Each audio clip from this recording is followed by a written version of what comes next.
Assalamualaikum warahmatullahi wabarakatuh. Perkenalkan nama saya Laraswati dengan NIM 112210337. Di sini saya akan menjelaskan mengenai manajemen sektor publik dan swasta perbankan. Tugas ini dibuat untuk memenuhi tugas ujian tengah semester saya. Nah, di dunia perbankan itu terdiri dari dua sektor utama. Yang pertama, sektor publik dan swasta. Masing-masing sektor ini memiliki karakteristik unik dalam hal struktur organisasi, budaya, dan pendekatan manajerialnya.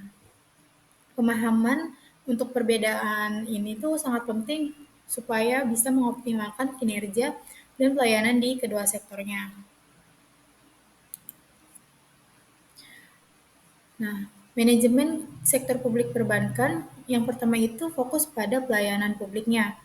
Bank sektor publik berorientasi pada kepentingan umum bukan keuntungan semata saja. Jadi bank di sektor publik ini tuh mengutamakan pelayanan kepada masyarakat, bukan cuma untuk mendapatkan keuntungan aja. Nah, ini tuh artinya layanan yang diberikan seringkali lebih inklusif dan berorientasi untuk mendukung kepentingan umum dan kesejahteraan masyarakat secara luas, bukan sekedar kepentingan bisnis atau profit. Yang kedua itu struktur birokrasi. Organisasi yang ketat dengan banyak tingkatan hierarki dan prosedur yang kompleks. Nah, jadi bank sektor publik ini memiliki struktur organisasi yang birokratis dan bertingkat. Jadi setiap levelnya tuh seperti kepala cabang, manajer, dan staf itu memiliki peran spesifik dalam prosedur formal yang lumayan ketat. Hal ini juga memberikan kontrol yang kuat, tapi juga bisa menghambat efisiensi dalam pengambilan keputusan karena adanya proses yang lumayan panjang. Yang ketiga yaitu akuntabilitas publik. Jadi sektor publik perbankan itu harus mempertanggungjawabkan kinerjanya kepada pemerintah dan masyarakat. Nah, institusi perbankan publik ini bertanggung jawab kepada pemerintah dan masyarakat. Jadi mereka itu harus transparan dalam melakukan laporan kinerja dan alokasi dana. Jadi memastikan bahwa setiap kegiatan dan anggarannya itu dapat dipertanggungjawabkan kepada pemangku-pemangku kepentingannya. Selanjutnya yaitu struktur organisasi perbankan sektor publik.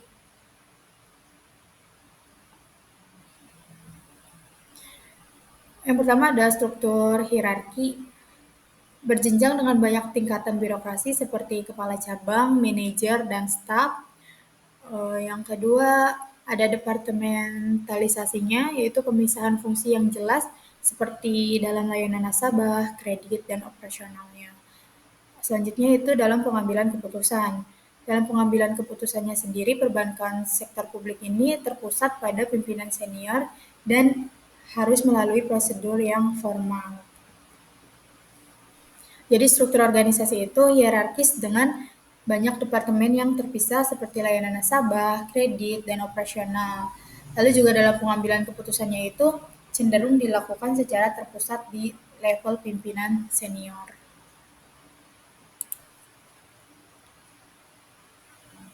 Selanjutnya ada tantangan dan peluang manajemen sektor publik perbankan. Yang pertama itu tantangannya, birokrasisnya itu kaku, terus lambatnya pengambilan dalam keputusan dan kurangnya inovasi. Jadi tantangan yang dihadapinya itu antara lain yaitu adalah birokrasinya yang kaku, lambatnya pengambilan dalam keputusan, serta minimnya inovasi. Jadi hambatan-hambatan ini juga beresiko pada ketertinggalan institusi dalam menghadapi persaingan modern. Selanjutnya yaitu peluang. Jadi peluangnya itu kepercayaan publik, jangkauan yang luas, dan dukungan pemerintah. Nah, peluang dari sektor ini juga mencakup kepercayaan publik yang cukup tinggi ya, cakupan layanannya juga luas, serta dukungan pemerintah yang kuat dalam menghadapi tantangan perbankan. Selanjutnya yaitu untuk manajemen sektor swasta perbankan. Jadi untuk manajemen sektor swasta perbankan yang pertama yaitu fleksibilitasnya, struktur organisasi ini tuh lebih datar dengan pengambilan keputusannya itu lebih cepat. Jadi bank swasta ini memiliki struktur yang lebih fleksibel dan lebih datar dengan pengambilan keputusan yang lebih cepat. Nah, hal ini juga memberikan kemampuan responsif terhadap perubahan pasar dan kebutuhan pelanggan. Yang kedua itu orientasi labanya. Nah, untuk sektor swasta perbankan ini orientasi labanya tuh fokus utamanya adalah menghasilkan keuntungan bagi pemegang saham. Nah, kalau tadi kan sektor swasta publik, sorry maksudnya sektor perbankan publik itu kan fokusnya untuk pemerintah dan masyarakat ya. Jadi untuk sektor swasta sendiri itu fokusnya untuk mencari profit. Nah, jadi karena fokus utama bank sektor swasta itu menghasilkan keuntungan bagi pemegang saham, jadi artinya tuh strategi bisnis yang diterapkan itu cenderung didorong oleh pencapaian untuk target profitnya. Selanjutnya dalam inovasi, bank swasta tuh cenderung lebih proaktif dalam mengembangkan produk dan layanan baru. Nah, ini tuh seringkali dalam bentuk layanan digital atau produk keuangan baru yang disesuaikan dengan tren pasar. Selanjutnya ada budaya organisasi perbankan sektor swasta.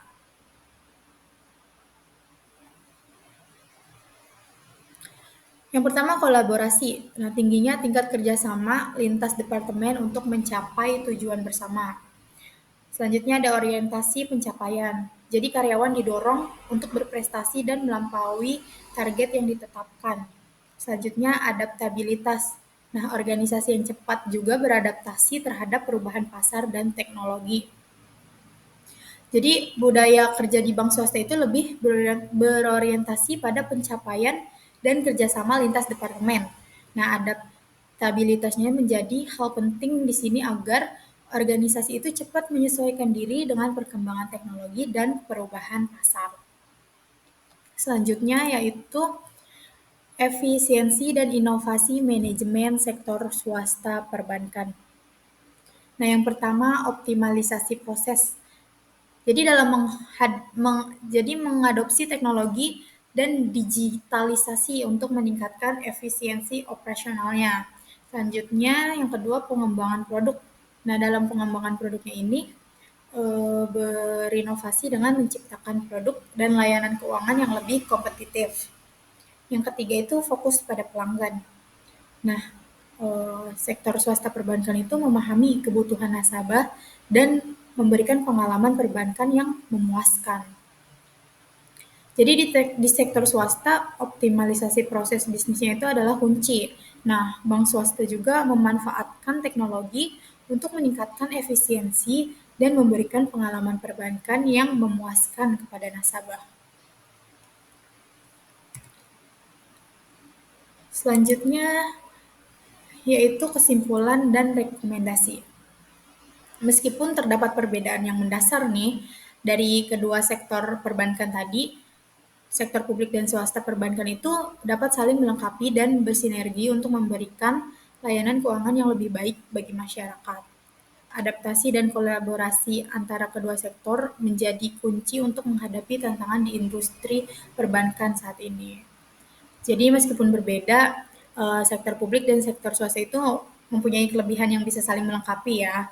Nah, kolaborasi di antara keduanya juga itu tuh bisa menciptakan ekosistem perbankan yang lebih solid gitu, yang pada akhirnya bisa memberikan layanan yang lebih baik lagi untuk masyarakat. Mungkin sekian pemaparan materi dari saya, kurang lebihnya mohon dimaafkan. Semoga ilmunya bisa bermanfaat. Assalamualaikum warahmatullahi wabarakatuh.